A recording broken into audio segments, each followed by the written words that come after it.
पामो है तो खंड खंड में अखंड ब्रह्म से अंड में होत वाजा आज अवाज આવી ગયો બાપ એ બધું બ્રહ્મનાદનો અવાજ છે અને જે આ બ્રહ્મનાદનું જેને જેને સુખ માણવું છે અને જેને જેને આ સુખ માણ્યું એ બ્રહ્મ જ્ઞાની આ મહાપુરુષો થયા અને એ खंड खंड में अखंड ब्रह्म से अंड में होत अवाजा बाहर भीतर एक निरंतर घोर गगन में गाजा जे आ कणे कणे ની અંદર જે અવાજ આવી રહ્યો ને બ્રહ્મનાદ જે ગાજી રહ્યો એ બધો શબ્દોનો બ્રહ્મનાદ છે ને એમાંથી આ એક શબ્દ રૂપી અમૃત ટપકી રહ્યો છે એવા મહાપુરુષોએ કીધું કે આ ગુણીજન ગોતી લેજો છે પીયું પોતાની પાસે નથી ધરતી કે આકાશે જો બહાર તમે ભટકવા ગયા બાર વાસનાને બહુ ફેલાવી તો ભટકી જવાય એવું છે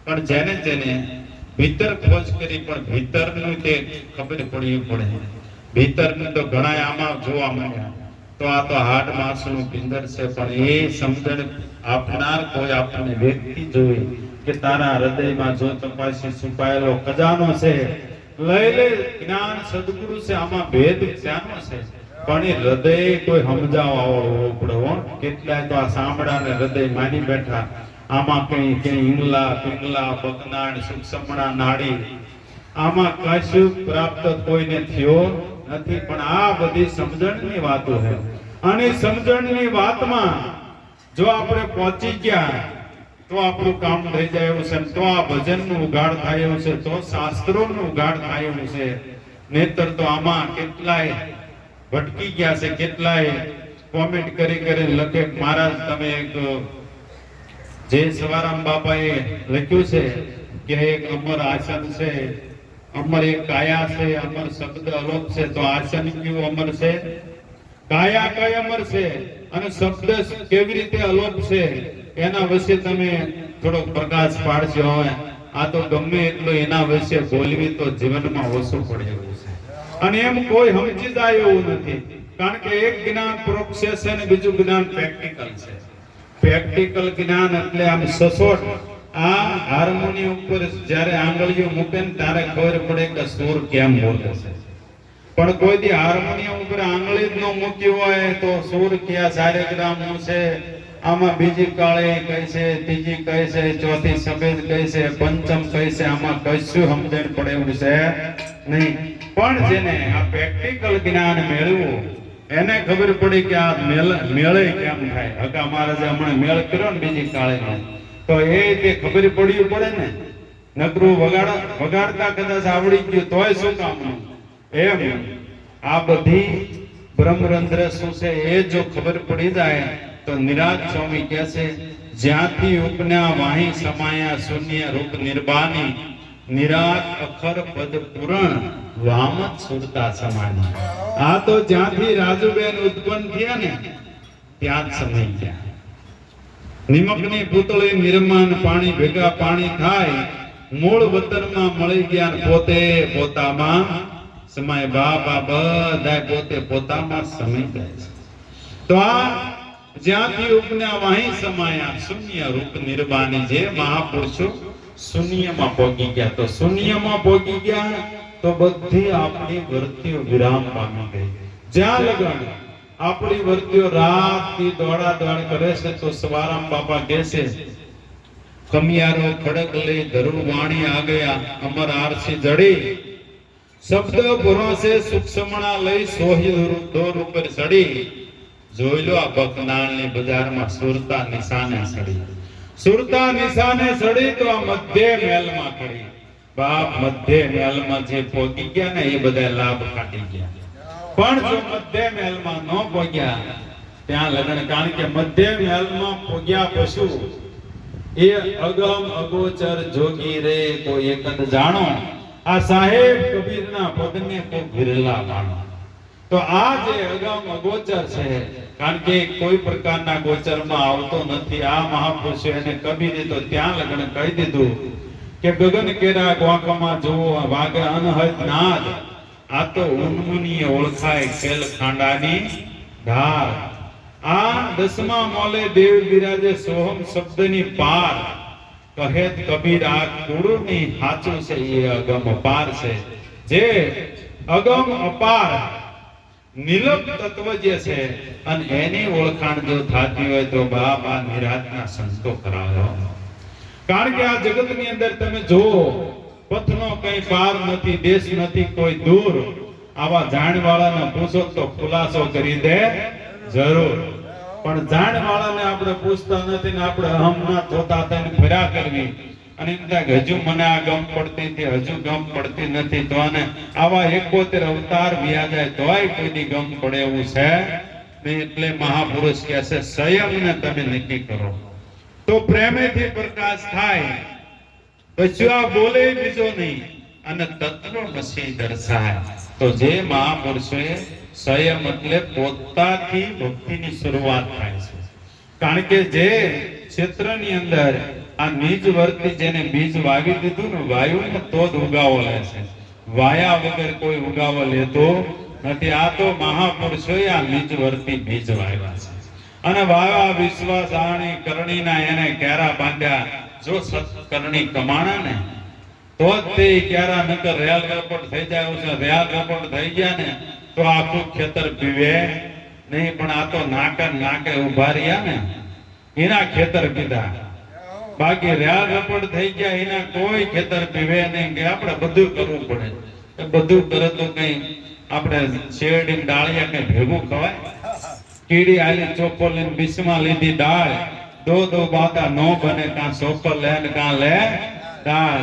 કાં તો આપણે સદગુરુ મળ્યા અને પછી જો ભગવાન ગોતવાના રહી જાય ને જો કઈ પણ ક્રિયા કરવાની રહી જાય તો સમજવું હજુ આને સદગુરુ મળ્યા નથી. અને મળ્યા તો બન્યું છે કેવું કે સદગુરુ સેવે શિષ્યનો શુદ્ર વિમળ બનીને વાણી. કાં તો ગુરુ જ્ઞાન વગરના, કાં પોતે પાપી પ્રાણી. આ પોતાનું પાપ બતાવે છે કે મારે હવે બે પલ્લામાં રહેવું પડશે. આ આપણે બધું કરવું પડે. દવા દુવા બે જોઈએ તો આ બે ઘોડે ચડાય તો આ બે વસ્તુ બગડે છે. બાવાના બે બગડે. આપણે કહેવાય છે ને, આપણે કહેવાય કે બાવાના બે બગડે. જો બે કરવું હોય ને એને આ પદ છોડી દેવું પડે. અને જે એકમાં સફળતા જેને મળીને બાપ એના આપણે ગુણગાન ગાઈશું. જયદેવ બાપા કહેતા હતા કે મીરાના વખતે મીરાની દ્રષ્ટિમાં 3 ભારત દેશમાં વ્યક્તિ આવ્યા હતા. કોણ આવ્યા હતા? એક કબીર આવ્યા હતા, એક રામાનંદ આવ્યા હતા, એક રોહિદાસ આવ્યા હતા. આ તત્વજ્ઞાનીની આ ભારત દેશની અંદર તાણ હતી એ વખતમાં. તો રામાનંદને છે ને જાતિ ભાવ બહુ હતો, જાતિવાદ હતો. તો જાતિવાદ હતો. આ તો બન્યું એવું કે કબીર બરોબર આમ ઠેસ આવીને કબીર પડી ગયા અને રામાનંદ નાથી નીકળ્યા. કબીરને ઊભા કરીને માથે હાથ મૂક્યો એટલે કબીરે માની લીધું મારા રામાનંદ ગુરુ. પણ કર્માબાઈને જ્યારે આ રોહિદાસ નાનો થયો અને ધાવતો નતો એટલે કોઈ કીધું કે આમાં છે ને રામાનંદ સ્વામી બહુ જાણે છે, ત્યાં લઈ જાવ. એટલે રામાનંદ સ્વામી પાસે ગયા તો પણ કે આપણે હરિજન છે ને તો અબડાય. પણ કે આ દીકરાનો સવાલ છે, આપણે કેવું નહીં કે હરિજનનો દીકરો છે. આપણે પડખે મૂકીને બેનું આગું વયું જવું. એટલે પડખે ઓટલે મૂકી દીધો. રામાનંદ સ્વામી આયા અને દીકરાને લીધો અને દીકરાને લઈને જે એમને દવા કરીને તરત પેટ ભરવા માંડ્યો રોહિદાસ. એટલે રોહિદાસે નક્કી કરી લીધું મારા રામાનંદ સ્વામી ગુરુ છે. અને કબીરમાં ઝઘડો હાલતો. કેવો ઝઘડો હાલતો? આ હિન્દુ કે કબીર અમારા છે અને મુસલમાન કે અમારા. અને આખી જિંદગી ઝઘડો આવ્યો. આખી જિંદગી જ્યારે એને અંતિમ શ્વાસ લેવાના થયા ત્યારે હિન્દુ કે અમારે છે ને અમારા શમશાનમાં લઈ જવા છે અને મુસલમાન કે અમારા કબ્રસ્તાનમાં લઈ જવા છે. ઠેઠ લગન ઝઘડો આવ્યો, ઠેઠ લગન. તો બ્રાહ્મણોનું કેવું એવું હતું કાશી છે, જે કાશીને શમશાનની અંદર જેને અગ્નિ સંસ્કાર કરવામાં આવે તો એને મોક્ષ મળે. પણ એ વખતે કબીરે કીધું કે ભાઈ મારા અંતિમ સમયે અહીંયા મારે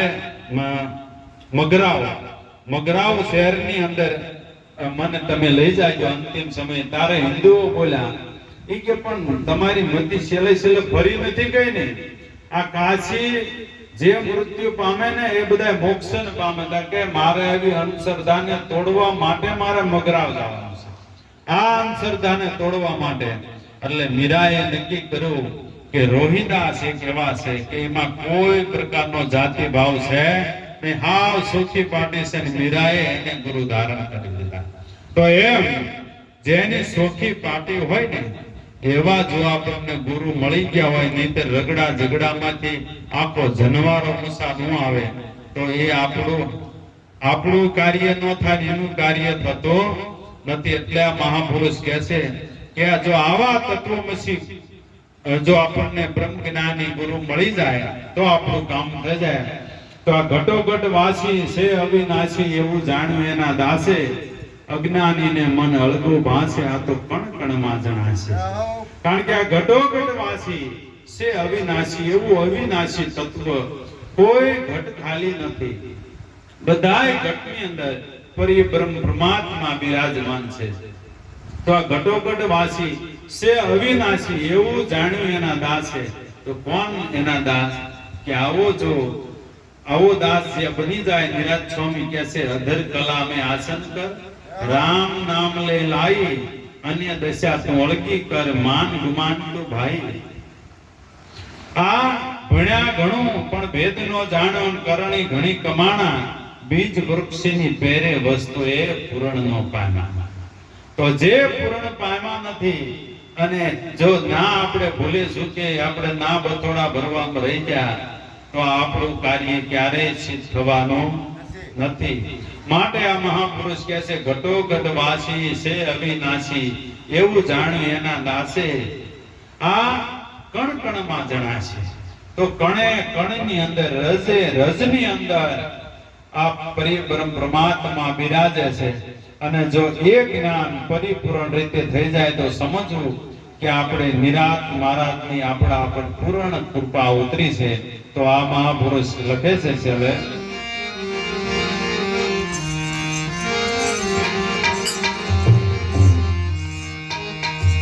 ગુણી